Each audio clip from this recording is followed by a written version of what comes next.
Hello, good morning my dear friends, this is captain मुकवान here. तो दोस्तों, आज आप लोगों से बहुत दिनों बाद मुलाकात हो रही है। तो मैं ये आपसे एक दो बात शेयर करना चाहूँगा। अक्सर आप देखते होंगे कि कुछ लोग हम जब भी कहीं बात करते हैं तो बड़े इम्प्रेसिव होते हैं। लोग उनकी बातों को ध्यान से सुनते हैं और उन पर जो है एक असर छोड़ते हैं। और जबकि हमारी बातों को कोई सुनता नहीं या ध्यान नहीं देता, या हम उतना अच्छा एक इम्प्रेशन नहीं छोड़ पाते हैं। तो ऐसा क्या कारण हो सकता है, या हमारे ऊपर क्या कोई ऐसी कमी है, या उनमें क्या ऐसी कोई क्या खूबी है? तो इन सारी चीज़ों को हम अगर देखें तो इसमें बहुत बड़ा अंतर नहीं होता। बहुत छोटी-छोटी चीज़ें होती हैं जिसको मैं आज आप लोगों को 2-3 चीज़ों को बताऊँगा, तो उम्मीद करता हूँ आप उसके ज़रूर ध्यान देंगे। नंबर 1 तो क्या होता है, हमारा जो नज़रिया है, नज़रिया मतलब हमारा जो देखने का है, एक सोचने का जो ढंग होता है किसी के प्रति। अगर हम बुरा ही उसके बारे में सोचेंगे या बुरा ही उसके बारे में देखेंगे, तो हम मतलब अच्छा सोच ही नहीं सकते। तो एक हमारे लिए वो हमेशा फिर बुरा ही हम महसूस करेंगे, क्योंकि हमारा ही नज़रिया ही उससे उसके प्रति ऐसा है।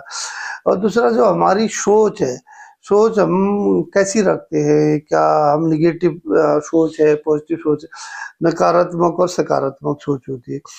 ज़्यादातर लोग हम नकारात्मक ज़्यादा सोचते हैं, किसी भी चीज़, अरे ऐसा कैसे होगा, ऐसा कैसे हो सकता है, नहीं हो सकता है, कहाँ है, झूठ बोल रहा है, बेकार है, ये है, वो है। तो हम पहले ही मतलब हम नेगेटिव ज़्यादा हो जाते हैं। तो हमारी जो एक सोच होती है वो भी हमें जो है हमारा एक इम्प्रेशन को नेगेटिव साइड ले जाती है।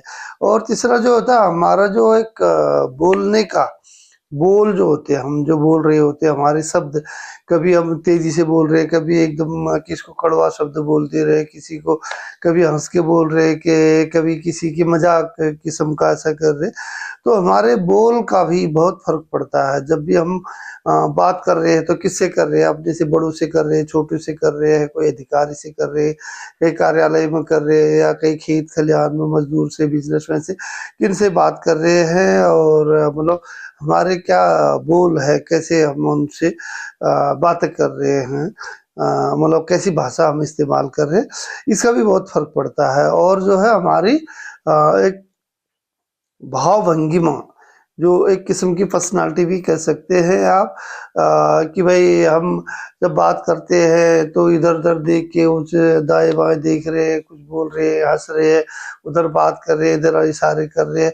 तो इस तरीके से क्या होता है, जो सामने वाला होता है उसे लगता है कि ये जो है कुछ ऐसी है ना? तो इसलिए जो सामने वाला हमारा सुनने वाला है, जिससे हम बात कर रहे हैं, या हम कहीं मीटिंग में है या कहीं भी है, तो उसको वहाँ के माहौल के हिसाब से हमारी जो भाव भंगिमा है वो होनी चाहिए, बैठने का, बोलने का, सोचने का, और अपनी पोजीशन का, अपनी पहनावे का, इसका एक इम्प्रेशन होता है।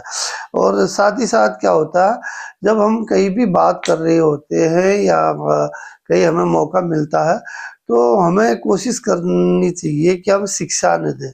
शिक्षा कोई आप सब शिक्षित है, सब जानते हैं आजकल। बाकी आजकल तो मोबाइल-वोबाइल, इससे तो सभी को व्हाट्सएप, इन चीज़ों से नॉलेज बहुत मिल जाता है लोगों को। इसलिए बहुत शिक्षा देने की ज़रूरत नहीं है, बल्कि सुझाव। जब भी हम बात करते हैं तो हमें कहना चाहिए कि मेरा ये सुझाव है आपके लिए, आप अगर ऐसा करेंगे तो शायद बेहतर रहेगा। मैंने ये किया था तो ऐसा करना चाहिए। मैं सुझाव दे सकता हूँ, अगर आपको अच्छा लगे तो। ऐसे करके हम बात कर सकते हैं। नहीं तुम ऐसा करो, तुम ऐसा नहीं करते हो, तुम्हें ऐसा करना चाहिए, वैसा करना चाहिए। तो सामने वाले को लगता है कि यार ये उपदेश तो देते, खुद तो करते नहीं और हमें सुनाते हैं। तो इसलिए आपकी बातों का उतना अच्छा एक इम्प्रेशन नहीं जाता है, आपकी बातों पर ध्यान नहीं दिया जाता है। मैं उम्मीद करता हूँ ये 2-4 चीज़ें आपका नज़रिया, सोच, बात, भाव, भंगिमा और शिक्षा नहीं बल्कि सुझाव, अगर ऐसा इन चीज़ पर ध्यान देंगे तो ज़रूर आपकी बात का एक अच्छा इम्प्रेशन जाएगा, और सामने वाले पर उसका अच्छा असर पड़ेगा, और आप एक अच्छा वक्ता भी बन सकते हैं और एक अच्छे गुड लिसनर भी बन सकते हैं। आपका दिन अच्छा रहे, आप स्वस्थ रहें, मस्त रहें। जय हिंद, धन्यवाद, नमस्कार।